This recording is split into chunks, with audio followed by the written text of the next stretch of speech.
जय हिंद दोस्तों, मैं अमित कुमार स्वागत करता हूं आपके जो है अपने YouTube चैनल AKHD क्लासेस में। इस वीडियो में हम भारत के भूगोल से संबंधित एक टॉपिक है जिसमें हमारे पढ़ रहे थे भारत की नदियां। ये पार्ट जो है 2 है। इसके पहले जो है पार्ट 1 हम लोग कंप्लीट कर लिए हैं, जिसमें हम लोग कुछ महत्वपूर्ण प्रश्न क्या है देखे थे, गंगा नदी से, ब्रह्मपुत्र नदी से और साथ में दक्षिण भारत की नदियाँ, और कुछ क्वेश्चन इसमें बचे हुए थे चूँकि आज के हम इस सीरीज में जो है कंप्लीट करेंगे और अन्य नदियों के बारे में भी इस वीडियो में जो है हम लोग कंप्लीट करने वाले हैं। तो चलिए, जहाँ तक हमारा हो गया था वहाँ पहुँचते हैं। तो गंगा नदी हमारा हो गया था और आगे हम बढ़े तो हम लोग पहुँच गए थे जो दक्षिण भारत की नदियाँ थी, हम लोग वो टॉपिक पढ़ रहे थे और इसमें हमारा क्वेश्चन नंबर जो है 11 तक हो गया था। ठीक है, तो ये अन्य नदियाँ आ गई, हम पीछे जाना पड़ेगा। ये इसमें हमारा हो गया था कहाँ तक, तो 12 तक। जो कृष्णा नदी जल विवाद है किन राज्यों के मध्य है, तो ये हमारा हो गया था। और नेक्स्ट हमारा क्वेश्चन यहाँ से स्टार्ट होता है, यानी कि 13 नंबर से। ठीक है, एक मिनट रुकिएगा, 13 नंबर। ठीक है, यहाँ से जो है पहला क्वेश्चन कहता है 13 नंबर का जो है आज की इस वीडियो का पहला क्वेश्चन ही हम समझेंगे, क्योंकि 13 नंबर यहाँ पे क्वेश्चन, यहाँ पे 12 भी शायद छूटा हुआ है। ठीक है, क्योंकि हम लोग 11 तक ही किए थे। ठीक है, तो 12 हम लोग क्वेश्चन देखें कि कृष्णा नदी जल विवाद किन राज्यों के मध्य है। इसके पहले हम लोग 11 तक कंप्लीट किए थे, हालांकि थोड़ा सा गलत हम बोल दिए हैं, 12 तक नहीं हुआ था, 11 तक हम लोग कंप्लीट कर लिए थे। और 12 नदी है कि कृष्णा नदी जल विवाद किन राज्यों के मध्य है। तो ये ध्यान रखिएगा, जितने भी ऑप्शन यहाँ पे दिए गए उसके हिसाब से जो है कोई भी ऑप्शन मैच नहीं करेगा, क्योंकि जो कृष्णा नदी जल विवाद है, अगर हम बात करेंगे तत्काली जो है आंध्र प्रदेश में और साथ में जो है तेलंगाना, कर्नाटक और महाराष्ट्र, इन सभी के मध्य जो है एक प्रकार से विवाद है वर्तमान में। ठीक है, तो ये आपको ध्यान रखना है और ऑप्शन नंबर यहाँ से कोई भी हम करेक्ट नहीं कर सकते हैं। 13 की बात करते हैं तो दक्षिण भारत की नदियाँ प्रमुख रूप से निम्न में से कौन सा अपवाह तंत्र रखती हैं। तो कौन सा ये रखती हैं, तो ये जो है रखती हैं, ऑप्शन नंबर कौन सा हो जाएगा, तो यहाँ पे हो जाएगा सी, यानी कि वृक्षनुमा जो है अपवाह तंत्र ये रखती हैं। क्या की बात किसकी हो रही थी, तो दक्षिण भारत की नदियाँ का जो मुख्यतः वृक्षनुमा क्या है अपवाह तंत्र रखती हैं, ये आपको ध्यान रखना है। 14 नंबर क्वेश्चन है, निम्नलिखित भारतीय नदियों में से कौन जो है एस्चुरी बनाती है। तो एस्चुरी जो है बनाने का काम ताप्ती नदी करती है, ऑप्शन सी राइट हो जाएगा। ध्यान रखिएगा कि ताप्ती नदी क्या करती है, तो एस्चुरी का निर्माण करती हैं, जबकि बात करेंगे हम गोदावरी, कावेरी तथा महानदी नदियों की, तो ये लोग डेल्टा बनाती हैं। क्या बनाती हैं, तो डेल्टा बनाती हैं। 15 है, कौन सी नदी उड़ीसा में अपना डेल्टा बनाती है। ऑप्शन के हिसाब से जो है हो जाएगा बी, यानी कि महानदी। ठीक है, ऑप्शन बी हो जाएगा, महानदी जो है उड़ीसा में क्या करती है, अपनी डेल्टा बनाती है। ध्यान रखिएगा, महानदी का जो उद्गम है वो छत्तीसगढ़ राज्य के जो है धमतरी जिले में सिहावा नामक पहाड़ी से होता है। छत्तीसगढ़ तथा उड़ीसा राज्यों में जो है प्रवाहित होते हुए यह पारादीप यानी कि उड़ीसा के निकट बंगाल की खाड़ी में डेल्टा का निर्माण करती है और इसकी कुल लंबाई जो है लगभग 851 किलोमीटर है। 16 की बात करें तो निम्नलिखित नदियों के घाटों में किनमें जल का अभाव है। ऑप्शन दिए गए हैं, कूट शब्द से आपको बताना है। तो राइट जो है हो जाएगा ए, यानी कि 1 और 2। एक मतलब क्या है कि साबरमती, और थर्ड मतलब क्या है यहाँ पे, तो सेकंड मतलब क्या है, ताप्ती घाट। ठीक है, ऑप्शन नंबर क्या हो जाएगा, ए हो जाएगा कि जो साबरमती और ताप्ती नदियों के घाटों पर जो है जल की कमी रहती है। 17 है कि निम्नलिखित में से कौन सी नदी घाटी बेसिन क्षेत्रफल में सबसे बड़ी है, मतलब क्षेत्रफल की दृष्टि से क्या है, सबसे बड़ी है। तो राइट ऑप्शन नंबर बी हो जाएगा, महानदी। ठीक है, क्या हो जाएगा, बी जो है राइट हो जाएगा। ध्यान रखिएगा, अगर हम एक्सप्लेन करें इसके बारे में, तो अगर महानदी की जो बेसिन है वो जो है लगभग कितना है, तो ये जो है आपका हो जाएगा 13 लाख जो है और 9,669.15 वर्ग किमी है इसका बेसिन। तो महानदी का ये ध्यान रखना है। 18 की बात करें तो निम्न नदियों में से किसका सर्वाधिक बड़ा जलग्रह क्षेत्र है। तो सबसे बड़ा जो जलग्रह क्षेत्र है वो गोदावरी का है, ऑप्शन के हिसाब से सी राइट हो जाएगा। ध्यान रखिएगा, अगर हम गोदावरी नदी का बात करें क्षेत्रफल के हिसाब से, तो क्षेत्र जो है लगभग 3,12,812 वर्ग किमी है। तो ये भी ध्यान रखिएगा डेटा को भी। 19 नंबर है कि प्रायद्वीपीय भारत की नदियों में कौन सी सबसे लंबी नदी है? तो सबसे लंबी नदी जो है गोदावरी है। ऑप्शन क्या हो जाएगा? सी राइट हो जाएगा। प्रायद्वीपीय भारत की सबसे लंबी नदी कौन सी है? तो गोदावरी है और इसकी कुल लंबाई जो है 1465 किलोमीटर है।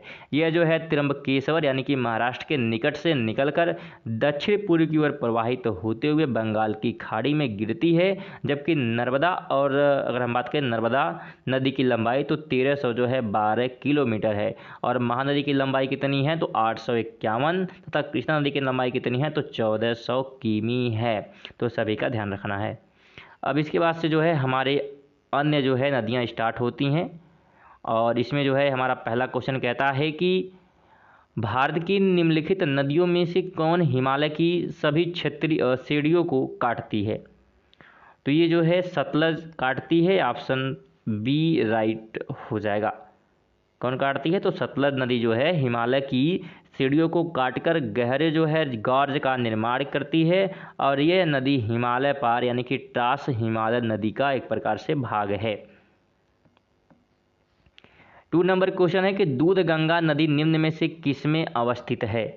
अगर हम दूध गंगा नदी की अवस्थिति की बात करते हैं तो ऑप्शन नंबर जो है यहाँ पे 2 हो जाएंगे, यानी कि एक तो जम्मू एंड कश्मीर, ठीक, और इसके साथ ही जो है उत्तराखंड, ये दोनों हो जाएंगे, ठीक है। यानी कि ए भी होगा और साथ में सी भी होगा।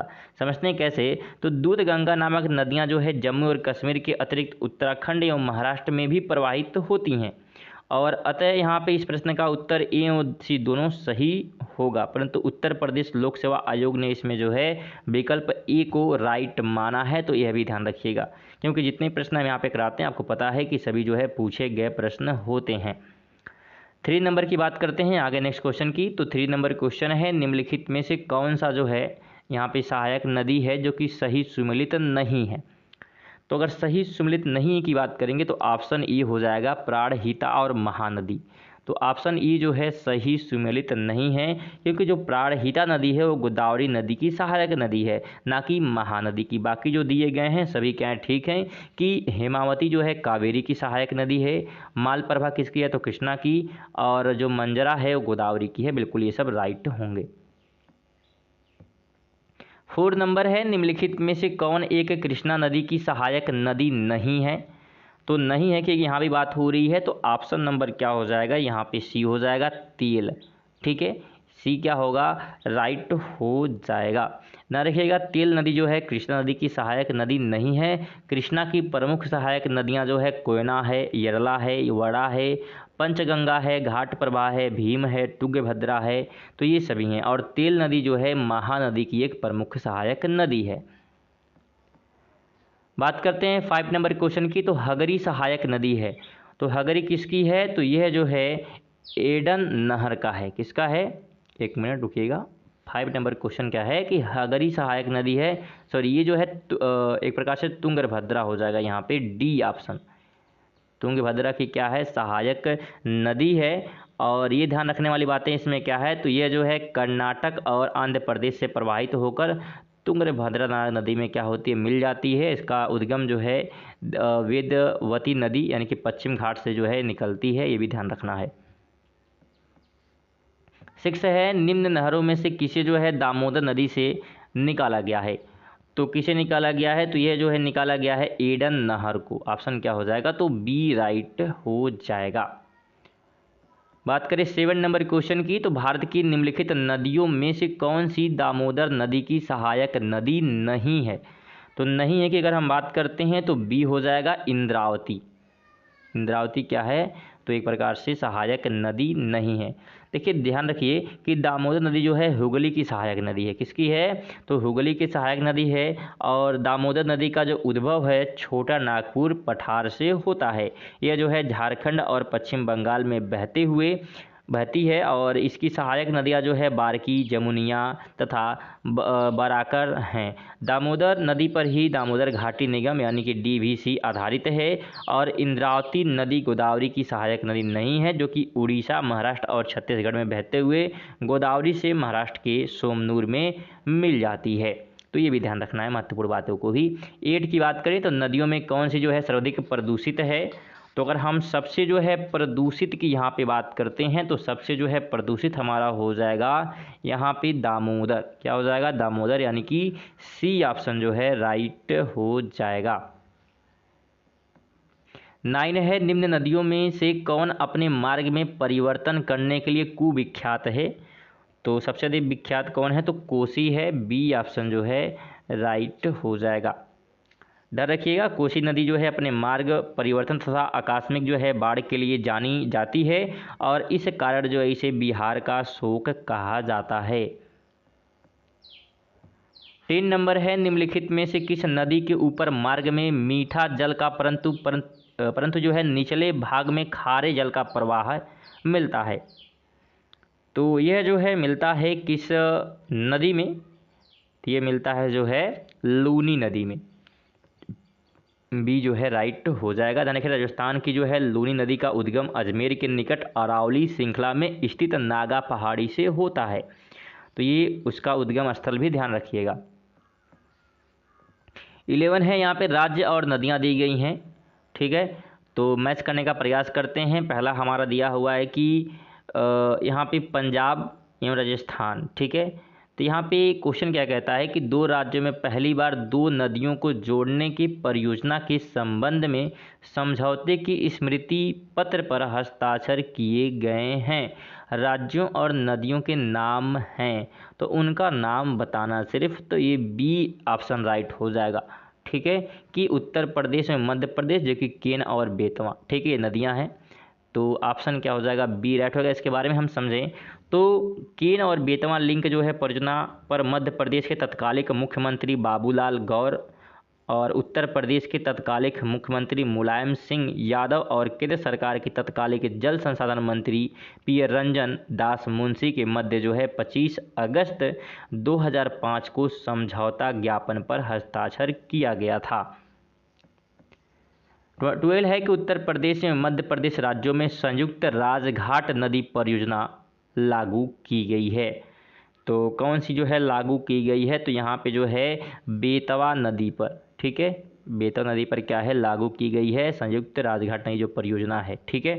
ना देखिएगा राजघाट नदी जो है परियोजना उत्तर प्रदेश में मध्य प्रदेश में संयुक्त रूप से स्थापित परियोजना है और यह परियोजना उत्तर प्रदेश के ललितपुर जिले में बेतवा नदी पर स्थित है।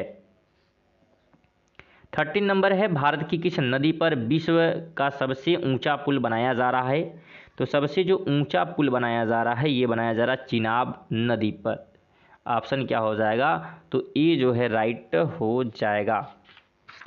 बात करते हैं हम 14 नंबर क्वेश्चन की, तो महात्मा गांधी सेतु स्थित है, तो यह जो है कहाँ पर है? बिहार में स्थित है। ए ऑप्शन राइट हो जाएगा।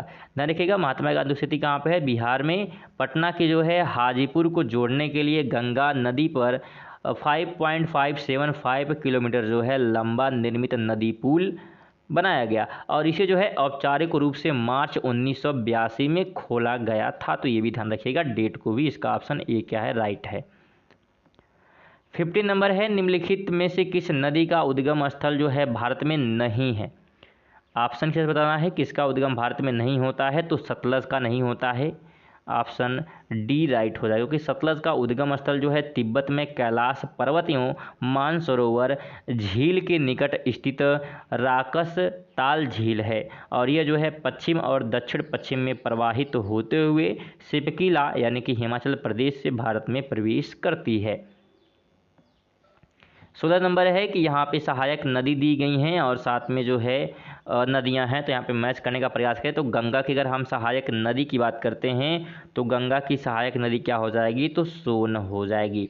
गोदावरी की अगर हम बात करते हैं तो मंजीरा हो जाएगा और अगर हम कृष्णा की बात करते हैं तो भीमा यानी कि पहले में, और यमुना की क्या हो जाएगा? तो केन हो जाएगा। और अगर हम राइट की बात करते हैं तो ऑप्शन क्या हो जाएगा? तो डी जो है राइट हो जाएगा। 17 है, निम्नलिखित नदियों में कौन जो है अध्यारोपित नदी का उदाहरण है? तो कौन है? तो चंबल। ऑप्शन क्या हो जाएगा? सी राइट हो जाएगा। इसमें महत्वपूर्ण बातें क्या ध्यान रखनी है कि पूर्ववर्ती नदियों के समान ही पुरारोपित या अध्यारोपित नदियों में अपने प्रवाह स्थल की संरचना के साथ समायोजित नहीं होती है, अर्थात वह स्थलखंड की ढाल का अनुसरण नहीं करती है। और भारत में चंबल और सोन नदियों का इसका क्या है, अच्छा उदाहरण है। ठीक है, तो अध्यारोपित नदी का। 18 है कि संकोश नदी किसकी सीमा बनाती है। तो संकोश नदी जो है सीमा बनाती है असम एवं पश्चिम बंगाल के बीच। सी राइट हो जाएगा 18 नंबर क्वेश्चन का।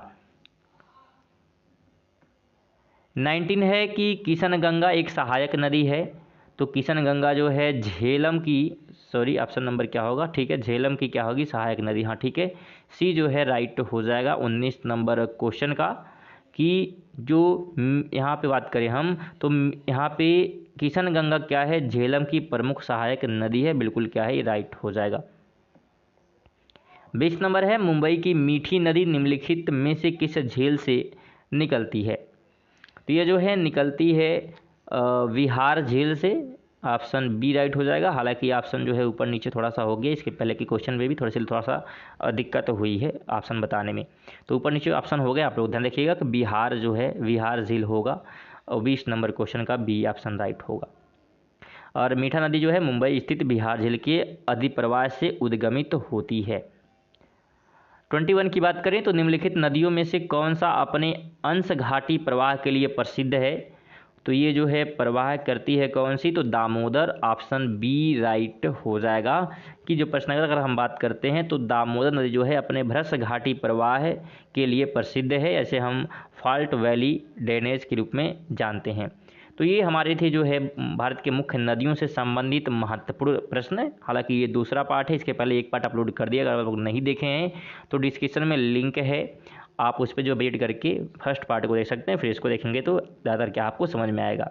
इस पर जो है अभी एक और टॉपिक बन सकता है जो कि नेक्स्ट वीडियो हम लेके आएंगे, नदियों के किनारे स्थित नगर, यानी कौन कौन से जो है शहर किस नदी के किनारे बसे हुए, इस पर भी क्वेश्चन बनते हैं, तो इसको भी हम लोग कंप्लीट कर लेंगे नेक्स्ट वीडियो में। तो वीडियो को लाइक और शेयर करें, और चैनल पर अगर नए हैं और डेली इस वीडियो का नोटिफिकेशन जो है प्राप्त करना चाहते हैं तो चैनल को सब्सक्राइब करके बेल आइकन को जरूर ऑन कर दिएगा। मिलते हैं नेक्स्ट वीडियो, तब तक के लिए जय हिंद जय भारत।